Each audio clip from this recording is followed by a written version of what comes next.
What's up, Epic Encounters family? Welcome back to another explosive episode, and boy, do we have a doozy for you today. We're diving deep into what might be the most dangerous threat to gaming freedom we've ever seen. Forget about woke developers ruining individual games. Now we've got payment processors like Visa and MasterCard literally deciding what games you're allowed to buy and play. We're talking about a full-scale purge happening right now on Steam and itch.io, with hundreds of games being wiped from existence because of pressure from a tiny Australian activist group. This isn't just about adult content, folks. This is about who gets to control what art, what stories, and what experiences are allowed to exist in gaming. So buckle up, because this rabbit hole goes deeper than you think, and the implications are absolutely terrifying for the future of creative freedom.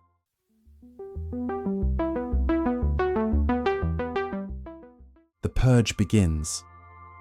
What actually happened? Let me paint you the picture of what went down.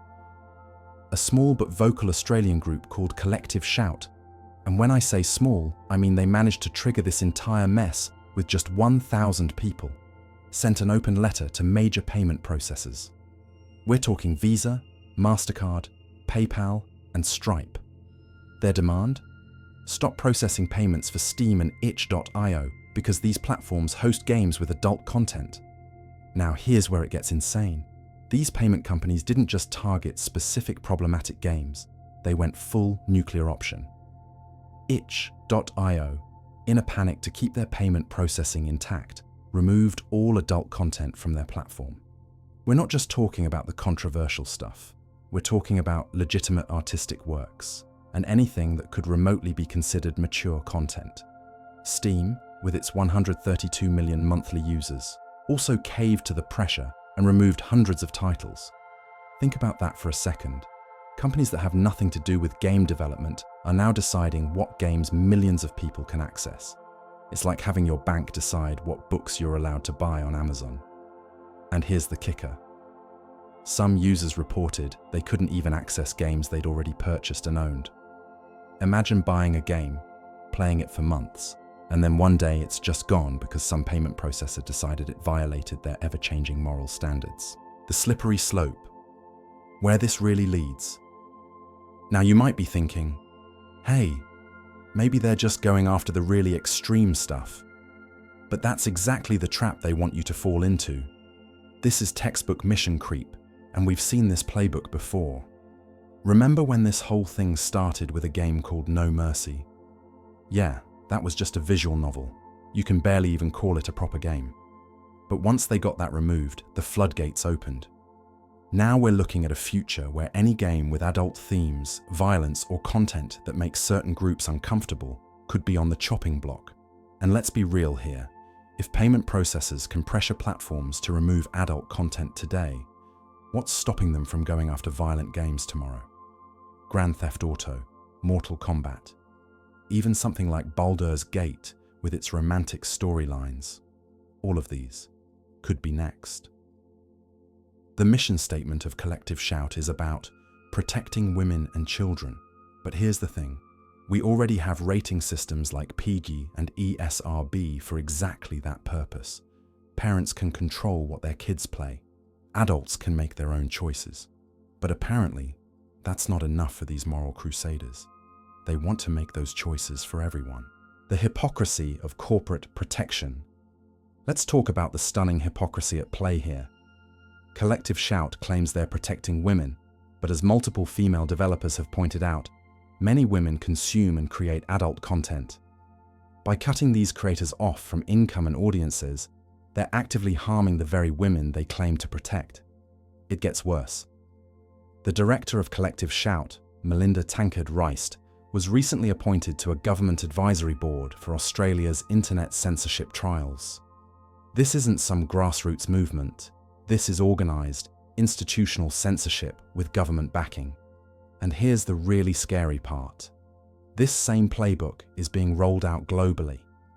Visa Japan's CEO recently said that disabling card payments for legal adult content is necessary to protect the brand. So now private corporations are deciding what legal content adults can access based on protecting their corporate image. The ACLU has pointed out that these policies harm marginalized communities by pushing industries deeper into the shadows. When you cut off legitimate payment channels, you don't eliminate the content. You just force it into less regulated, potentially more dangerous spaces. The bigger picture: corporate control over culture. This brings us to the elephant in the room. We're witnessing the privatization of censorship. Governments in democratic countries would face massive backlash if they tried to ban legal artistic content. So instead, pressure groups are going after the financial infrastructure that makes digital commerce possible. Think about it. You didn't vote for the CEO of Visa or MasterCard. These aren't elected officials accountable to the public. They're private corporate executives making decisions about what art and entertainment millions of people can access. It's like having unelected corporate boards deciding what books can be published or what movies can be distributed. Even Elon Musk has weighed in on this, posting "Bravo" in response to petitions against this censorship and saying he wants to get his X Payments platform going soon, specifically to counter this kind of corporate control. The comparison to historical censorship laws is chilling. Developers are pointing out similarities to the Comstock Act of 1873, which was used to ban materials related to abortion and birth control by classifying them as obscene. We're seeing the same tactics being used today: expand the definition of harmful content to include whatever you politically disagree with. The resistance: fighting back against financial censorship. But here's the good news. People are fighting back, and they're fighting back hard. A Change.org petition calling for payment processors to stop controlling what we can watch, read, or play has already gathered over 147,000 signatures and growing. The petition makes a crucial point. Nobody is forced to engage with content they find offensive, but they have no right to dictate what others are allowed to enjoy, especially when it's within the bounds of the law. Developers and free speech advocates are organizing through sites like yell@money, where people can directly complain to payment processors about these policies. The ACLU has also launched a petition that's nearing its goal of 150,000 signatures. And here's something interesting.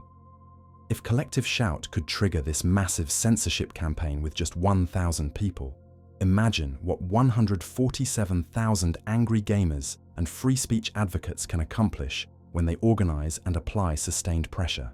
What this means for gaming's future. So what does this mean for the future of gaming? We're at a crossroads, folks.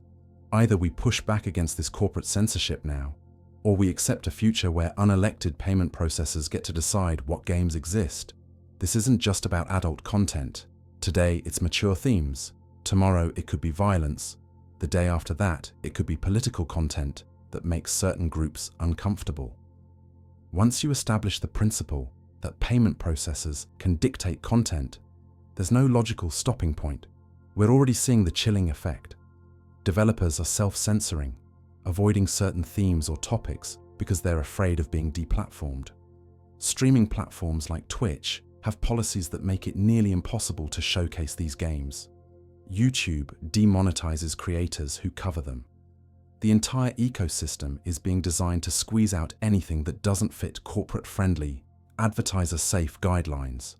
But here's what gives me hope. The gaming community is waking up to this threat. When you have everyone from indie developers to Elon Musk speaking out against financial censorship, you know this has struck a nerve. Sign the petitions. Use sites like yell@money to contact payment processors directly. Make noise on social media. Support independent gaming platforms that resist this pressure. Consider supporting developers directly through alternative payment methods when possible. Most importantly, understand that this is part of a larger battle for creative freedom and free expression. When private corporations can effectively ban legal artistic content by controlling financial infrastructure, we're all less free. This has been one of the most important episodes we've ever done, folks. The fight for gaming freedom isn't just about protecting individual games. It's about preserving the fundamental right of creators to make art and audiences to choose what they want to experience. If this episode opened your eyes to what's really happening behind the scenes in the gaming industry, Smash that like button. Subscribe for more deep dives into the issues that matter. And most importantly, share this video. The gaming community needs to understand what's at stake here. Drop a comment below and let me know what you think about this corporate censorship. Are you as concerned as I am about payment processors controlling what games we can play? And what are you doing to fight back? Remember, the price of freedom is eternal vigilance. Stay epic, stay informed, and I'll see you in the next episode, where we'll continue following this story as it develops. Until then, keep gaming and keep fighting for your right to choose what you play.